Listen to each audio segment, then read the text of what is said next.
Oh man, that wind. Nice, ain't it?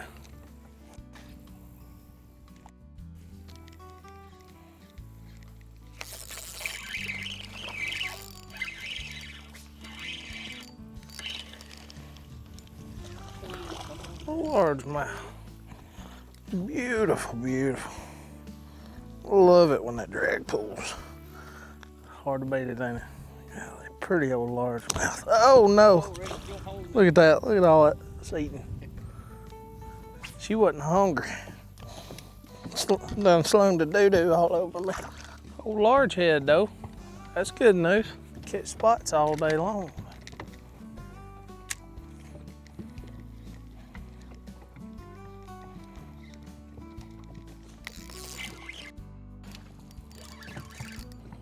Ooh, pull. Pull. Go ahead and lock this down. Oh, she's a good one. She's a good one. Come on, little girl. Ooh. Oh, man. I think she wanted that. All the way down there in the gullet. Well, if I can get her out.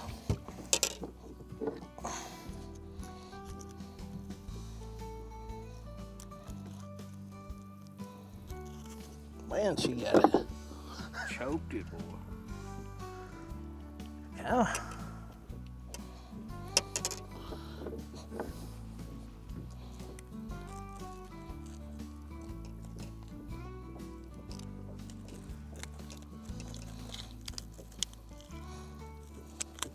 There we go. Back in action. So guys, today we're talking about finesse fishing. Now, during the fall, it is almost to the point where you don't really want to finesse fish because you did it all summer. Downsizing your baits, downsizing your lures, downsizing your line and a little bit of everything. But sometimes finesse fishing, something simple that mimics shad in these shade lines, is a way to catch a ton of fish. So we're gonna talk about it. We're gonna catch some fish. We're gonna bring in this new episode that I've been telling y'all about. So stay tuned, this is something you don't wanna miss.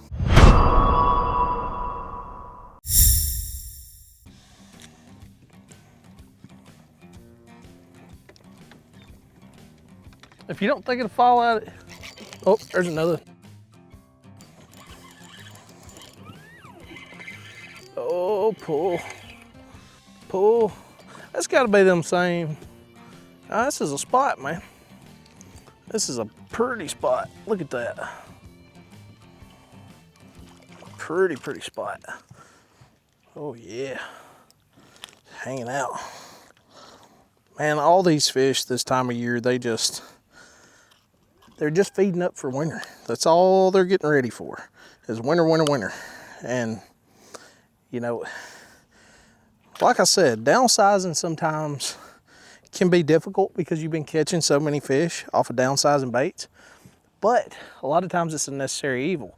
But one of the other things is staying versatile this time of year. And what I mean by versatility, I don't mean having just a bunch of rods laying on your deck, not really knowing what's going on, but having certain baits that you can present in a way that maybe other anglers ain't presenting. What happens a lot of times during the fall, these fish are used to seeing all different kinds of baits. They're used to seeing all different kinds of presentations. So sometimes just that slow, steady retrieve a lot of people tell you not to use can be one of the best options. Colton Posey Fishing Weather Log.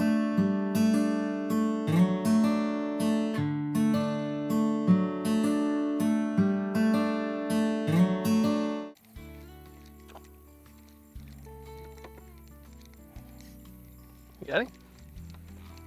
There she is.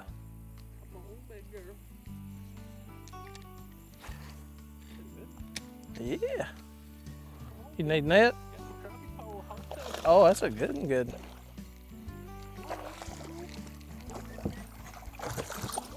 What'd you do with the camera? There.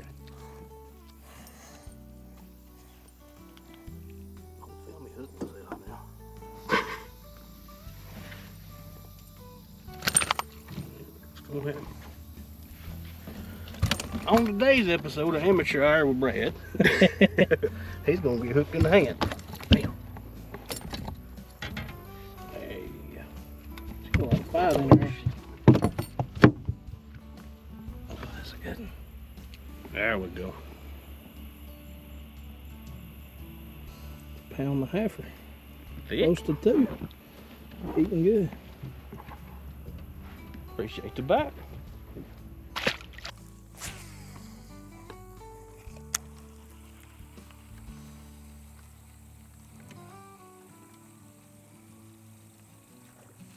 Oh yeah, she wanted that. Good one. Buzz Bay.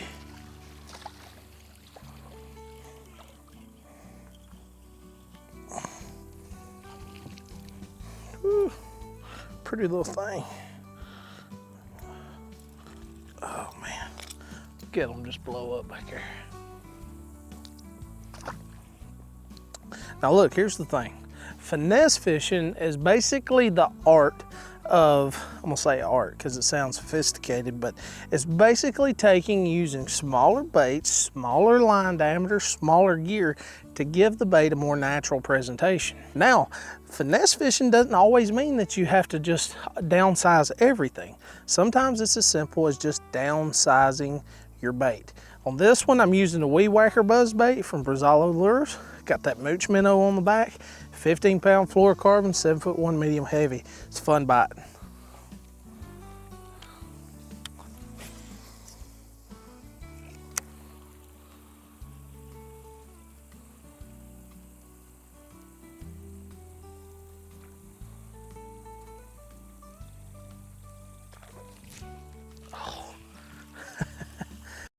Today's equipment.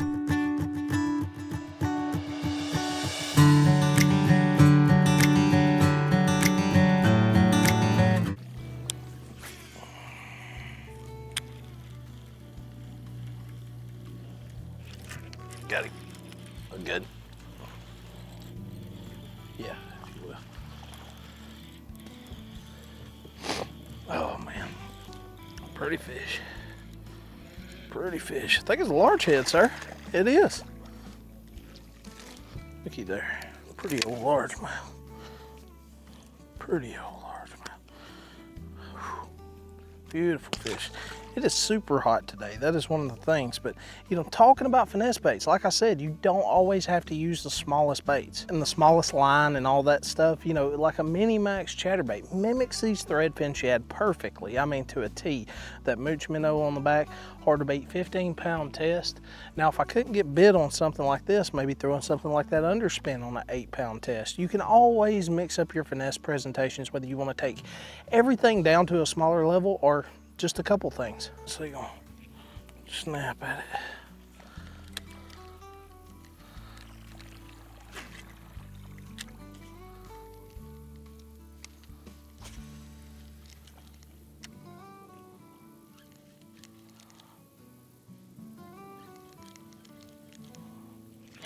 See? Oh man, little squirt, he is. Boy, them little spots, I mean, a lot of these little spots, people who don't get to fish for spots a lot, you know, they don't understand the fight that a spotted bass can put up. It's very, very similar to a smallmouth, but man, they're fun. When did finesse fishing become popular in fishing?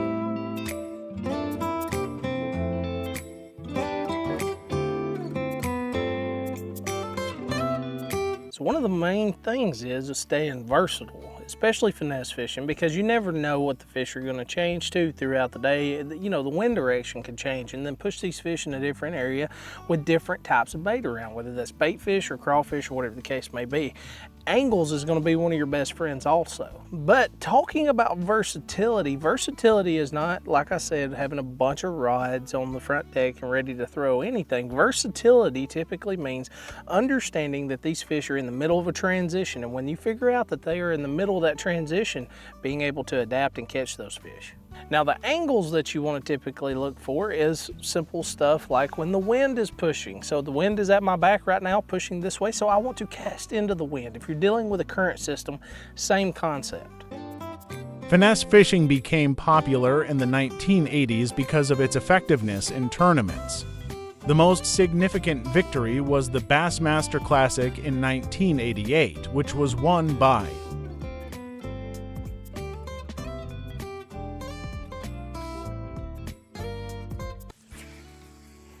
Another angle piece. There he is.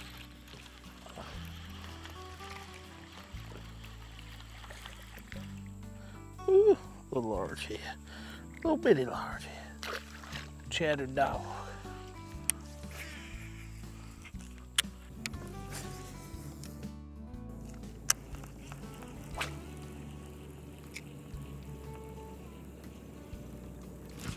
Got him.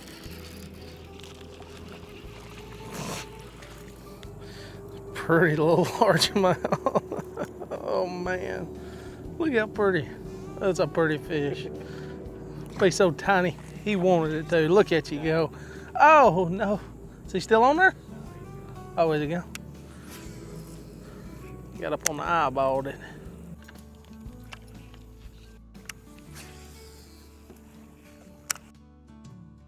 it?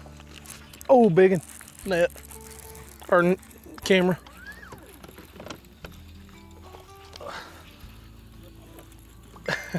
Oh man, that was a good hit. Did you see that? Golly, that was a good hit. Oh, baby girl. Whew. The bottom of the gel there. Pretty fish, pretty spot. Man, oh weed whacker, little mini buzz bait. Hard to beat this time of year. So, you know, one of the main questions that I got a while back on Fish North Georgia, and I thought it was a great question, is how do you decide to switch from, you know, just your normal power baits, your, you know, your power fishing presentations and power fishing style of fishing? Well, how do you know to swap from that to finesse fishing? Well, as always, I'm gonna shoot you 100% straight. A lot of it comes from experience. So just being out on the water and understanding, you know, hey, I need to swap to a finesse presentation because this is not working. But typically what I do is any given area that I'm in, I give a specific bait that I feel comfortable with a 20 to 30 minute span. If I don't see any progress or I'm not catching any fish in a 20 to 30 minute span, then I kind of know I need to swap up something, whether that's the color of the bait, the presentation, I need to downsize or upsize. So, you know, there's a lot of factors that go into choosing, you know, a finesse bait or, you know, deciding to go to a finesse presentation. So one of the key things that I try to pay attention to is if I do not see much activity at all. So whether that's shad roaming around or bass popping or anything like that, most of the time if you see the shad being very active or the brim being very active, then you know you can get away with your, you know, more active baits. But if that's not going on, then typically I'm going to go to that finesse presentation. So either way, I hope that answers your question.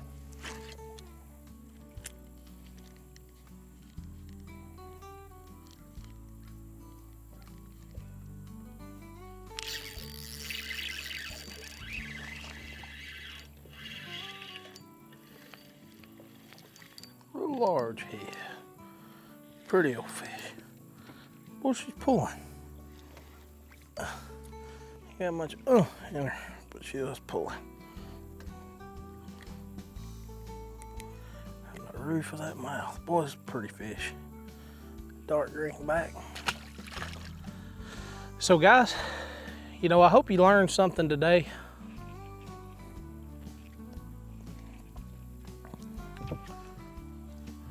The main thing is when you are choosing to finesse fish,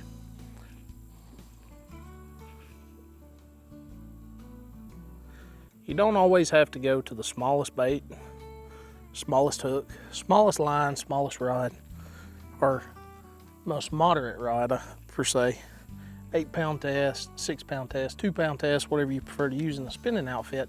A lot of times finesse fishing can be done by using fun baits that we all like to use, like the chatterbait, the buzzbait, the weed whacker, all that stuff. Just try to mimic whatever they're eating to the best of your ability. Paying attention to the angles of your boat. How are you setting up compared to the wind? What banks are you fishing? Just a little key thing today.